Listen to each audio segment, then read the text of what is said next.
Thanks. Thanks. I feel like I do not belong here with all these people that are nominated, and I just want to thank you guys for nominating me. And they all have speeches, and I am totally unorthodox in everything I do. And so that's how I've been able to, like when I even heard about this Pima County Hall of Fame, I don't think about things. Like 2 weeks ago, I ran 240 miles around Moab, and it was a race, and it took 74 hours and 18 minutes. And you know, I don't think about what it entails. If I did, I wouldn't do it, right? So yesterday, my husband and I had signed up for this 100-mile run in Phoenix, and I decided I was going to finish in 24 hours. I would have finished this morning at 6 a.m., and I was going to get in the car and drive here. And I got to the 100K, which is 62 miles, last night at 7 o'clock, and I decided, you know, I probably should go to bed. So I went to bed, and I got some sleep, and then so I feel a little bit more awake today. But no, I'm a blessed person that I'm able to do what I do. I've had injuries, but not till I was 48. I'm 56, and I've broken my leg, and I've pulled my hamstring, and so I've gone through different things like that. But one thing is my heritage is I'm half Finnish.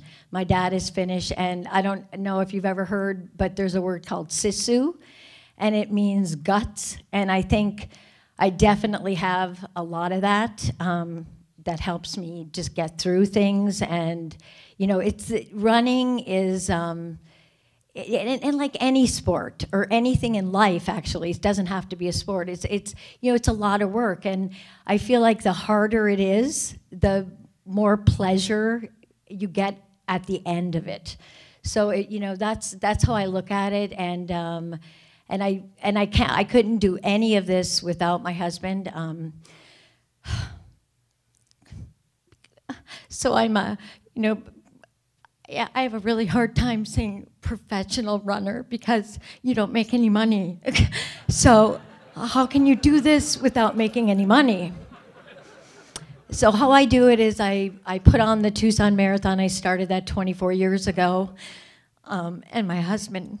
So it's a lot. It's been difficult because of the time it takes, and I've run literally all over the world. I've been so blessed, and that's why I want to run across America and break the world record, because I feel like that would be the culmination of what I've done. We have 5 boys, and I just want them to know that the times that I wasn't there, which has been many times, that you can strive for something. You have to work really hard, and it can happen. And I guarantee it's going to happen. So I just want to thank you. And you know, the lady before me, which I'm really bad at names. I have, my mentor is here, Benny Linkart. What happened is years ago, my husband's a CPA, and Benny was his client. And Jim came home and said, you know what? I have this friend, he's 60 years old, and he's going to run the Leadville Trail 100. And I'm like, what? Who runs 100 miles? That's crazy, you know? And so I got to meet Benny, and he took me on a run, and he taught me how to do it. You know, like, ultra running is just amazing. I know I own a marathon, and I know some of you said you did a marathon. I'm telling you, a marathon is way harder than running 50 miles. Not 100. 100 is very hard, but it really is. You can do it if you wanted to, you know, and not everybody wants to. But it's just, it feels good. And every time I've crossed a finish line of a 100-mile run, I am just in awe of anybody that can do it, because it takes so much digging as far down as you can get just to finish it, because you know, you go through every emotion. It's like a whole lifetime in that 100 miles. One other person I really want to thank is a friend of mine, Elisa Kinder, who the Tucson Marathon. I am, again, I said I'm very unorthodox, not organized at all.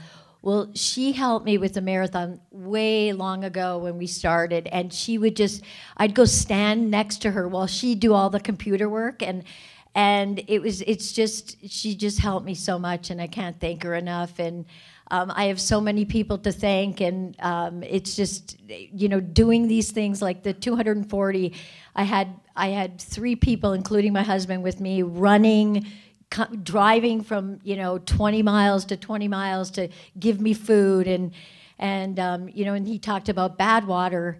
And there's no way anybody could run. So he said it was 122. It actually, in 2002, 2003, it was 132 degrees. And I had 6 people with me in 2 vans, and they just spray me down while I ran. And it was, the first one was actually really fun because it was just a learning experience. And as you go on and you do it again, you kind of remember how it is. But it's, if you've never been to Death Valley, I really think everybody should go. It's beautiful in its own odd way. And when you get to 130 degrees and running, the only way you can do it is with other people there helping you. So all of this takes all of us. Obviously, we need help. Otherwise, we couldn't do what we do. And so I just want to thank you all for being here, and thanks again.